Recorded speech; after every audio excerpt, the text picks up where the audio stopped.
The AI mechanic in the Inquisition has its flaws, which has been under criticism since release. If you haven't played the previous Dragon Age games, you might feel nothing wrong about the AI system in the Inquisition. But if you have, you and I might feel the same way. How could the AI system in Dragon Age Inquisition have gotten so bad? I still remember playing this game for the first time. I was hoping for a tactical panel similar to the one in Dragon Age Origins, until I realized there was none. I was so disappointed at that time, and I almost quit the game. The AI mechanic in Dragon Age Origins is so in-depth and almost capable of everything. You can make a lot of tactical presets and let the AI cast any abilities under almost any circumstances, like using a mass healing spell when the whole party is on low health, casting a crowd control spell when enemies are clustered, and you can even set multiple requirements for one single ability, and a lot of behavior options to determine how the AI acts on the battlefield. With such a great tactical mechanic, we can certainly make every fight encounter much more effective and enjoyable. But in Dragon Age Inquisition, BioWare just downgraded the AI system into some really basic settings that only allows you to do the really simple stuff, such as drinking healing potions at X amount of health, following or defending a specific character when in combat. When it comes to abilities, you don't even get to decide when abilities are being used by the AI. You can either turn them off completely or turn them on and let the AI improvise, which is absolutely terrible and basically impossible to manage a fight. The position management is also a bit awkward, especially when you're fighting a dragon. Say you want your mage and archer stay at a distant range, which is the default setting in the Origins if I remember right, then they'll always end up facing the dragon and taken down by the dragon's fire breath. The same thing happens with the storm dragons too, where you try to command the AI to get out of the electrified water, but they just jump back in anyway. There is just no way to keep them away from such a surface, which makes a lot of fights even harder than it should, not because of the enemies, but with the AI holding you back. And most of the time, I end up killing the dragons by solo. That seems much easier for me. Dragons are dumb, but the AI is dumber.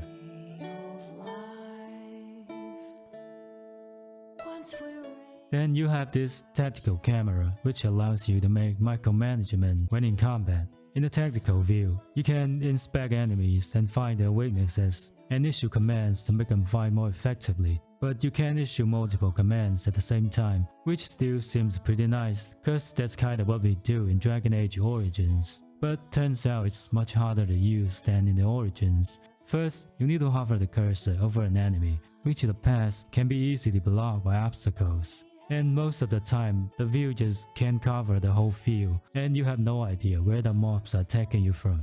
And the same with your squad mates. It's really hard to locate them when you're about to issue a command. I don't know if you can locate a character easier by using a mouse and keyboard, but I mostly play this game with a controller, and I can definitely do that. Furthermore, you can select all the characters at the same time, which is the most annoying thing. Say you want your whole team to come together for a barrier. You have to select them and click the location respectively, instead of just select them all and click. Not everyone will love to micromanage every movement like a turn-based game.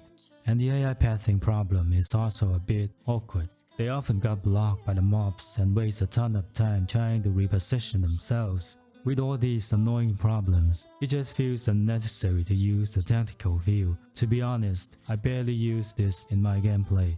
On the other hand, there are still a few useful commands such as the attack my target. Definitely recommend using it more frequently when you need to eliminate the most dangerous enemies. The whole position is a bit underwhelming. Most of the time it just doesn't work. A little trick here, you can double click a spot when in a tactical view to make the AI move to that location and hold position, which is really handy when you need to defend a certain choke point.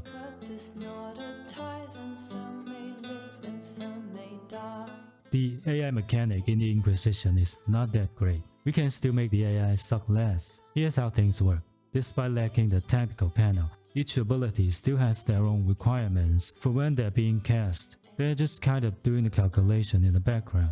During combat, if the condition was met, the AI attempts to use that ability. For example, most of the abilities were set to be cast under any condition. The AI is gonna cast these abilities as long as they were set to enable, or cast them in a higher priority if set to preferred. Some other abilities can only be cast under specific circumstances, such as the Fate Step, which will only be cast when the caster is being attacked by melee. Although this ability kind of functions as an offensive ability, but the AI will not use it properly, even if it was set to enable. Another example for the AI to cast an ability in the least effective way is the long shot. If your archer is in the melee range, they're still gonna use this ability, despite the long shot is more beneficial in the long range. Which again, that's how they work. You just can't make them do anything beyond basic. In order to make them work a bit effectively, you need to have them use abilities that can be cast under any circumstances, such as the Fire Mines. But be aware, they might cast the Fire Mines in any range, regardless of whatever upgrade you choose. Make sure they have the melee weapon if they are using the Flaming Array upgrade, and you don't have to always equip them with all the abilities. It'd be a good idea just try to make it as simple as possible. Instead of throwing them a bunch of useless abilities, you might want to minimize their abilities to just a few.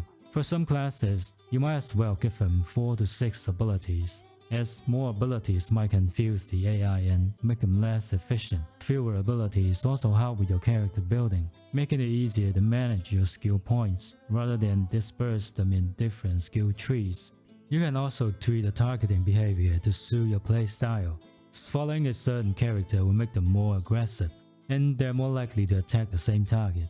But this could become messy if you constantly change your target, while defending a character being a bit less effective, cause the AI won't act until the target character is under attack. This will keep them safe. I found the best setting is to let them follow themselves. In this case, they'll start attacking once the enemies are within the radar, and some abilities tend to have higher priority, especially the detonation abilities. The AI will cast them immediately, as soon as enemies are incapacitated. The only downside is they're gonna steal a lot of your combos. Despite all the complaints I made in this video, I still love this game. I mean, I've been playing it for such a long time, but this is something I have to get off my chest. And the last thing we want is the AI mechanic in the Inquisition gets carried on to the next Dragon Age game. I truly hope BioWare listens to feedback and give us what we want. I was still hoping for something like a mod that could improve the AI behavior, but surprisingly there's still nothing like this. Maybe the frostbite is a bit tricky to deal with for the mod creators. But anyway, that's it for today's video. If you find it helpful, please hit the like button. This will help the channel a lot.